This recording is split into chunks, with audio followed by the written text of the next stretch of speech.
Sino lang ba ang dapat bigyan ng holiday pay? Ayon po sa ating labor code, ang holiday pay ay isang legally mandated benefit. Ibig sabihin ng mandated ay required o dapat bayaran ng lahat ng employers sa kanilang mga empleyado. Pero ang tanong po dito, may exemption po ba?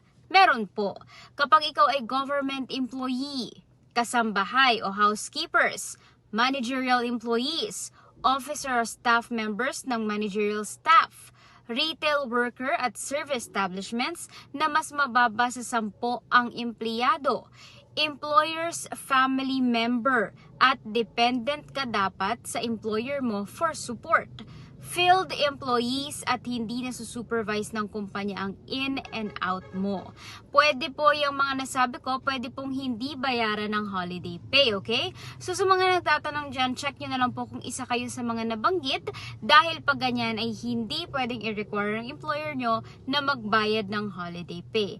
Nga pala guys, please like and share the page for more information and videos. Thank you!